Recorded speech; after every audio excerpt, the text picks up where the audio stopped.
നമ്മൾ ഇവിടെ തന്നെയാണ് താമസിക്കാൻ പോണേ. ഞാനും മുത്തശ്ശനും മുത്തശ്ശി ഇവിടെയാ. നിനക്ക് തൊട്ടടുത്തൊരു 5 സ്റ്റാർ ഹോട്ടലിൽ റൂം ബുക്ക് ചെയ്തിട്ടുണ്ട്, മതിയോ? തഞ്ചാവൂരെങ്കിലും സത്രത്തിൽ താമസിക്കില്ല എന്ന് മഹിയേട്ടൻ വാക്ക് പറഞ്ഞല്ലേ.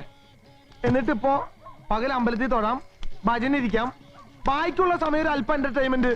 തൽക്കാലം ഇതേ ഉള്ളൂ എന്റർടൈൻമെന്റ്. ചെയ്ത പാപങ്ങളൊക്കെ അങ്ങനെയെങ്കിലും ഒന്ന് തീരട്ടെ. മഹിയേട്ട ഇതിലും വേണം തെങ്ങുമേറി കൈവിട്ട് പനാമറടിച്ച് തീവണ്ടിക്ക് തലവെക്കണോ? എന്താ ലക്ഷ്മണം പറയണത്? ഒന്നുമില്ല മുത്തച്ഛ, നല്ല ഭക്തിസാന്ദ്രമായ അന്തരീക്ഷം എന്ന് പറയായിരുന്നു. അയ്യോ ചാമിയേ, ഇവിടെ രജനീന്ദ്രന്റെ പടപട ഓടണേ.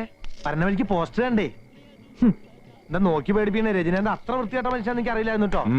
അല്ലാണ്ട് പിന്നെ ബോറടിക്കുമ്പോ സെക്കൻഡ് ഷോയ്ക്ക് പോയി ധരിച്ചിട്ടാ ഞാനിവിടെ എന്ത് ഭജന പാടാനാ? സമാധാൻ കരൂ ഗുരു, സമാധാൻ കരൂ. വാങ്ങോ വാങ്ങോ. ഞാൻ മഹേന്ദ്രൻ. പിന്നെ മധുരയിൽ നിന്ന് ഫോൺ വിളിച്ചിരുന്ന. ஆமா ஆமா, ரூம் புக் பண்ணிருக்க. இது வந்து ஹோட்டல் கிடையாது, ஒரு ஹோம்லி அட்மாஸ்பியர். குழப்பமில்ல முனிசுவாமி, இவங்க லக்கேஜ் எடுத்து ரூமே காமி.